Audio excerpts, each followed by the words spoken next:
আমরা যেমন ফুটবল খেলার মধ্যে যখন ব্রাজিল এবং আর্জেন্টিনা খেলে তখন আমরা কি মনে করি, ইন্ডিয়া পাকিস্তান যখন ক্রিকেট খেলে কি মনে করি যে এবার খেলাটা ভালো জমবে।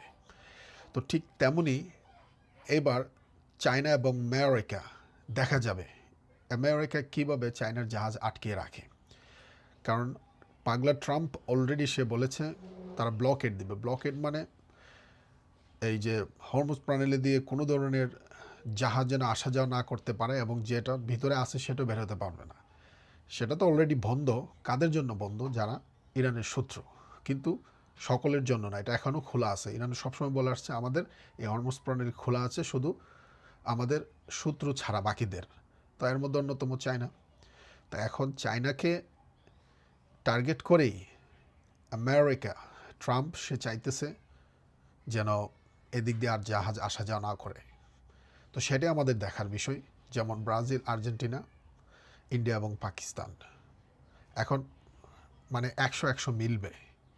এটা খুব না যে আপনার ওই প্যালেস্টাইনে যাদের নিরীহ অস্ত্রওয়ালা মানুষ, যাদের কাছে শুধু পাথর আছে, তাদেরকে বড় বড় বোম মার, ওরা মশা মারার জন্য কামান ট্যাঙ্ক নিয়ে নেমেছিল। তো এবার দেখা যাবে চায়নার জন্য তারা কি করে। আমার মনে হয় না চায়নার জাহাজ ওরা আটকে রাখার সাহস হবে। চায়না হচ্ছে সেই টেকনোলজি, চায়না হচ্ছে সেই দেশ, তাদের সাথে কেউ আক্রমণ করতে আসলে তারা ফিরিয়ে দিবে একবার। আমি একটা প্রোগ্রাম দেখেছিলাম, সেটাতে বলতেছে আমাদেরকে যখন চায়নাদেরকে যখন আক্রমণ করবে আমরা ওদেরকে ধাক্কা দিয়ে বলবো যে ফিরে যাও। কেন? আরেকবার চিন্তা করো। আরেকবার যখন আক্রমণ করবে আবার চায়না ধাক্কা দেবে, ফিরে যাও, আরেকবার চিন্তা করো।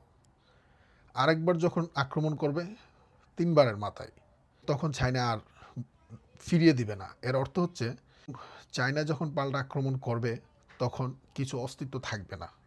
তো চায়না চায় না যে এভাবে করে ধ্বংস হয়ে যাক। যেমন ইসরায়েলকে অলরেডি বলছে যদি নিউক্লিয়ার বোমা ব্যবহার করো ইরানে, তোমরা কিন্তু মানচিত্রে থাকবে না। অনেকে চায়নাকে আন্ডারএস্টিমেট করে, কিন্তু যারা বুঝে তারা জানে চায়না কী জিনিস, তাদের কাছে কী আছে, তারা কী করতে পারে।